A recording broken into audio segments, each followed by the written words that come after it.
Hello, this is Pre-Calculus, Unit 1, Notes for Algebra Point 12 worksheet. Topic is simplifying fractions and stating excluded values, which is exactly what you're going to be doing on those worksheets. You will need your grapher, so if you don't have your grapher, pause the video, get your grapher so it's ready to go, and then continue on with the video. So we're going to start with some really easy examples. Here's the first one. 36 r squared over 18r. So when you simplify monomials, which means one term, this is a monomial, that's a monomial, you need to prime factor. That's how you do monomials. So I'm going to factor the top. 36 is 6 times 6, or 2 times 3 for the first one, 2 times 3 for the second one, and r squared is r times r. On the bottom, 18 is 2 times 9, so 2, 3, 3, and it has an r. Any factors on the top and the bottom that match up, divide to 1. So 2 divides into 2 one time, 3 divides into 3, 3 divides into 3, r divides into r one time. So what we have left is a 2r on the top times a lot of ones, and nothing left on the bottom. It's all been divided out. All right, so that is how you factor a very simple monomial. So let's talk about excluded values. Okay, so excluded values is actually a very big family of numbers that cause problems with the mathematics. And depending on the situation, what you're looking for will change. In the case of rational fractions like these, you're looking for something that creates a zero in the bottom. It is impossible to take a number and divide by zero. This is undefined. So any values that create a zero in the bottom are considered excluded because they aren't defined. So the way you figure this out on this first one is you have an 18r in the bottom. You set 18r equal to 0 because you want to know what values of r will make that 0. Well, when you divide off the 18, what you see is that r equals 0. So if r is 0, the bottom is 0, that is undefined. So r cannot be 0. That's how you state excluded values. Okay, let's do another one. Number 2. I'm going to go 6 over 15x plus 6. All right, so how you factor depends on the number of terms. This top one is a monomial. So when we factor that, we're going to prime factor it. So 6 factors into 2 times 3. And we're done with the top. The bottom of the expression has 2 terms. It's a binomial. If you are trying to factor a binomial, of course you want to divide out anything that you can, and then you want to see if what's left is a squared minus b squared, or a cubed minus b cubed, or a cubed plus b cubed. Those are the 3 possibilities for binomials. So on the bottom, I'm going to start by dividing out. 15 and 6 have a 3 in common.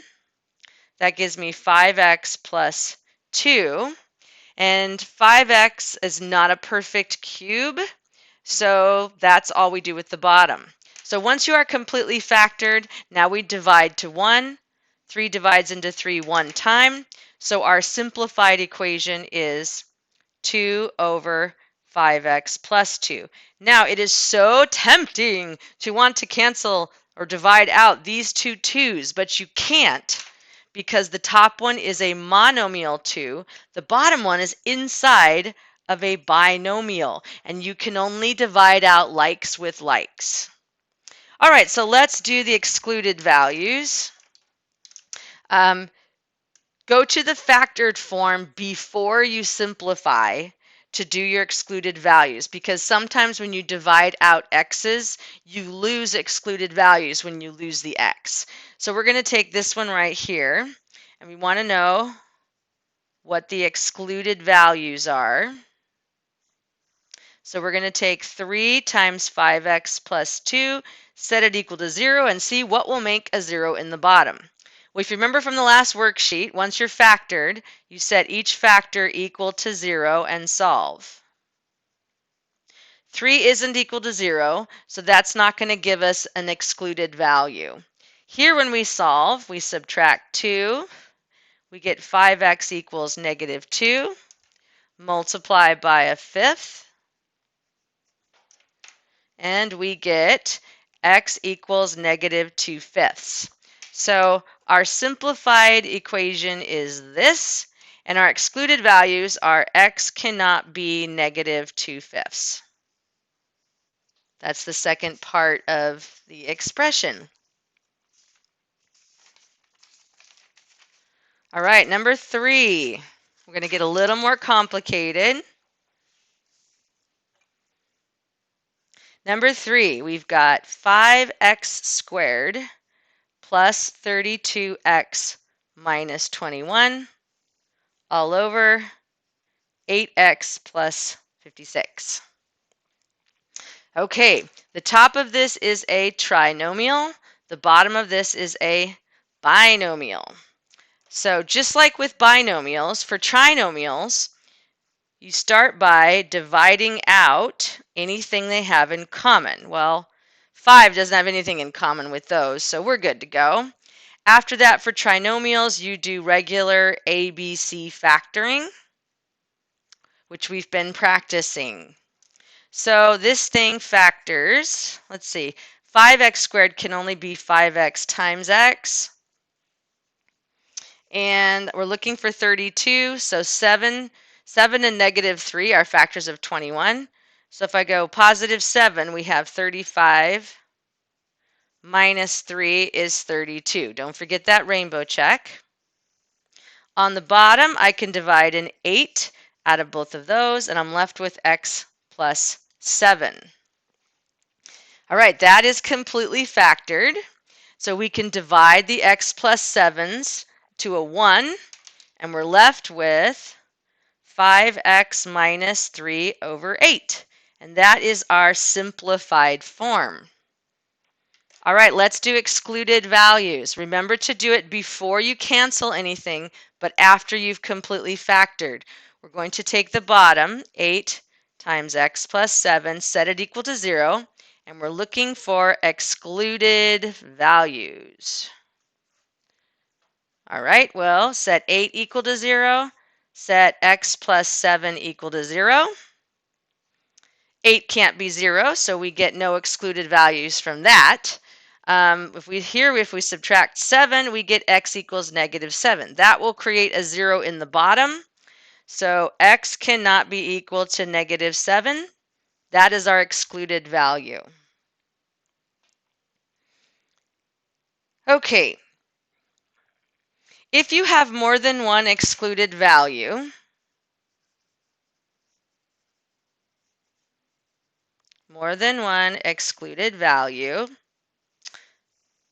the way you write that using notation is x can't be equal to, and then you put whatever values you have in there. Like negative 7, if there was another one, you would just list them out, and that's your notation. Okay, so we're going to call what we just did Part A, which was simplifying fractions and stating excluded values. So now Part B is going to be using a grapher.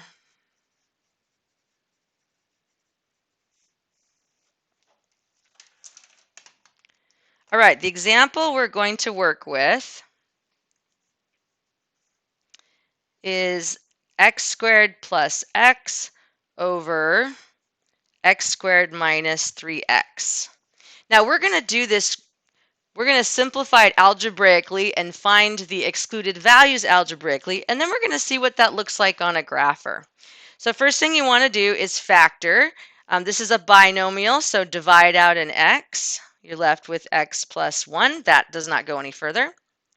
On the bottom, also a binomial. Divide out what you can. Take out an x. You've got an x minus 3. Divide out what you can. Monomial x, and our simplified form is x plus 1 over x minus 3.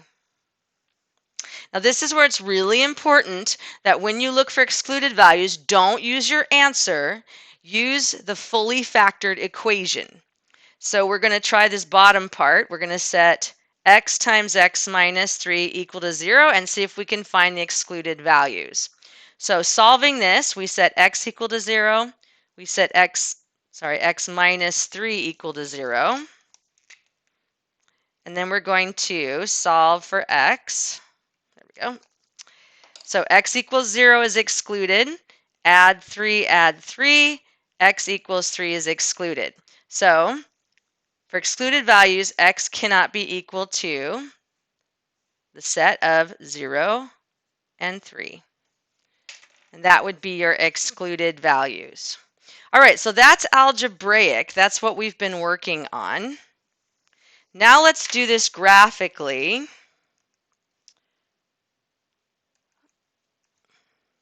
So let's look at your grapher. So here we are, we just turned it on. We're going to put this fraction into the y equals menu. Now some of you are going to have a newer calculator than this one, and you will be able to actually input fractions with the top and the bottom. Mine does not, and the cheaper ones do not. So the way you do that is you put the entire top in its own set of parentheses and the entire bottom in its own set of parentheses. So I'm going to go parentheses for the top, and I'm going to use my x button here, x, and then press x squared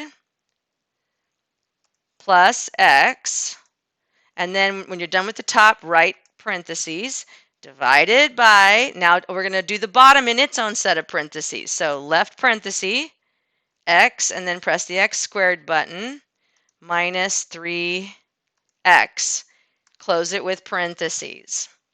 Now this one you're going to want a bigger window. Rational fractions take up more space than lines. So go into your window memory and I want you to set it to 25s. So remember to use the negative button down here, not the subtraction button. We want our minimum x to be negative 25. Down arrow, maximum 25. And if you're going by 25s, make your x scale 5s. That means your tick marks are going to go 5, 10, 15, 20.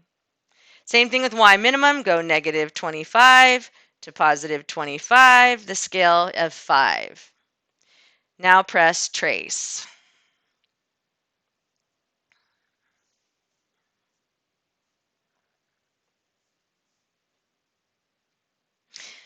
Okay, so we've got a curve that comes down and a curve that goes up, and there's a little gap in between those two curves. Now, when you look at our excluded values, 3 was one of our excluded values.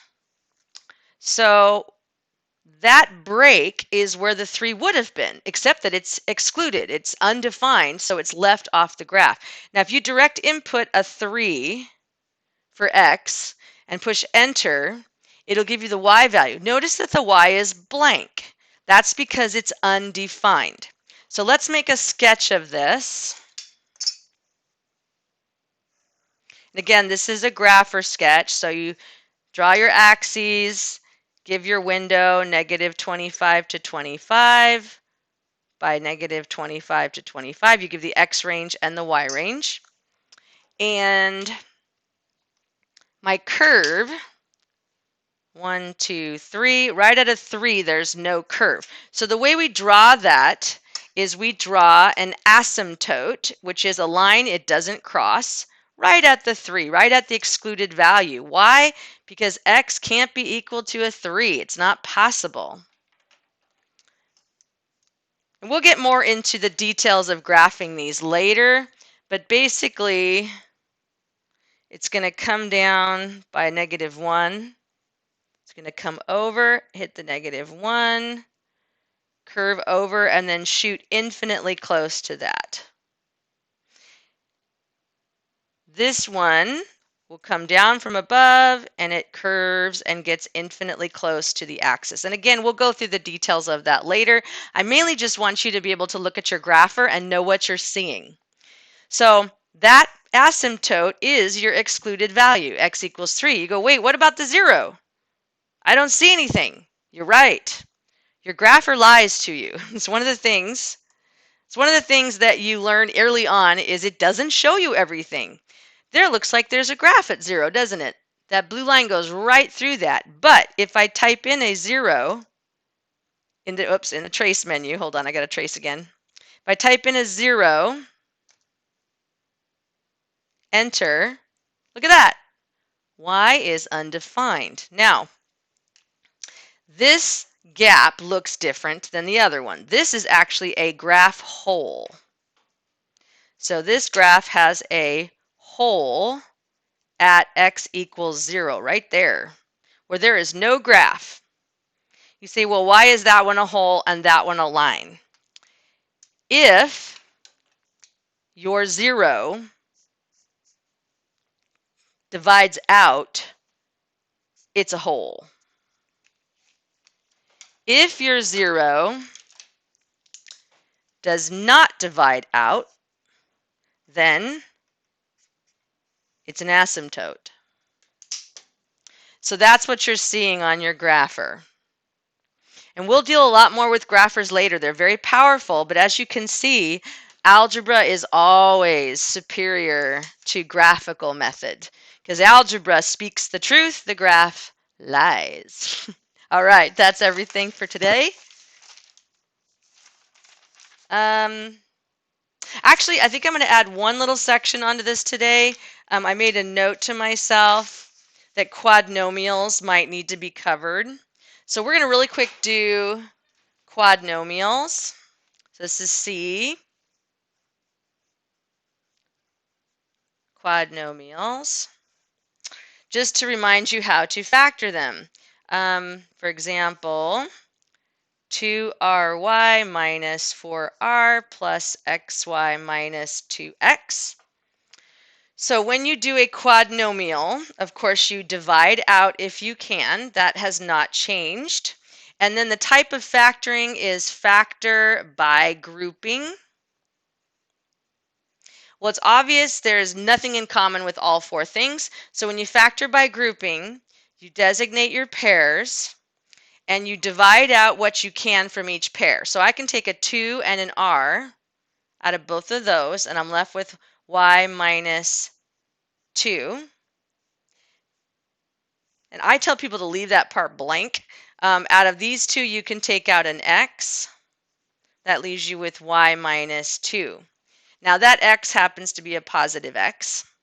So they both have a y minus 2 in common. So the y minus 2's come to the front. So now I have a y minus 2 sitting in the front. And what I'm left with is 2r plus x. And that is factored. Okay. I think we've got this. So hopefully this will be helpful on your homework, and we'll answer questions later. Have a good afternoon.